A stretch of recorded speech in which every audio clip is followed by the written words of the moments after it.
Ni kuombe uchukue sekunde chache kusubscribe channel hii ili kuendelea kupata ripoti zetu zote kali kila siku. Asante. Februari 24, 2026, Mahakama Kuu ya Tanzania, Masjala ndogo ya Dar es Salaam, imetupilia mbali notisi ya upande wa Jamhuri iliyolenga kuwasilisha ushahidi wa nyongeza katika kesi ya uhaini inayomkabili Tundu Lissu, ikieleza kuwa ombi hilo halikukidhi matakwa ya kifungu cha 308 cha Sheria ya Mwenendo wa Makosa ya Jinai, CPA. Uamuzi huo umetolewa na jopo la majaji watatu wakiongozwa na Jaji Danstan Ndunguru kufuatia pingamizi la utetezi dhidi ya notisi iliyowasilishwa Februari 18, 2026.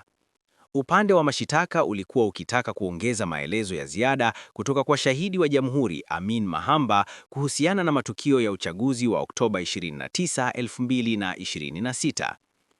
Akisoma uamuzi, Jaji Ndunguru alisema hoja kuu ilikuwa iwapo notisi hiyo ilikuwa halali chini ya kifungu cha 308 cha CPA. Mahakama ilieleza kuwa kifungu hicho kina masharti mahsusi, likiwemo sharti kwamba ushahidi unaokusudiwa kuwasilishwa uwe wa shahidi ambaye maelezo yake hayakusomwa katika hatua ya committal au mwenendo wa awali wa shauri. Kwa mujibu wa mahakama, katika kesi hiyo, maelezo ya shahidi Amin Mahamba yalishasomwa wakati wa committal, hivyo jaribio la kuingiza maudhui mapya ambayo hayakuwasilishwa katika hatua hiyo ni kinyume cha sheria. Jopo hilo lilisisitiza kuwa kifungu cha 308 hakiruhusu kuongezwa kwa ushahidi mpya kupitia shahidi ambaye tayari alishatoa maelezo yake. Kutokana na sababu hizo, mahakama ilihitimisha kuwa notisi ya Jamhuri ni batili kisheria, incompetent, na ikaamuru iondolewe au strike out.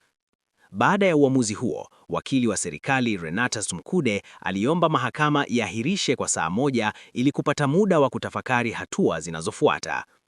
Hata hivyo, Lissu alipinga ombi hilo akieleza kuwa mahakama tayari ilikuwa imeagiza mashahidi wawepo kwa ajili ya kuendelea na usikilizwaji, hivyo hapakuwa na msingi wa kuahirisha. Baada ya majadiliano mafupi, majaji waliagiza pande zote kurejea mahakamani saa 5 kamili kwa hatua zaidi za kuendelea na shauri hilo.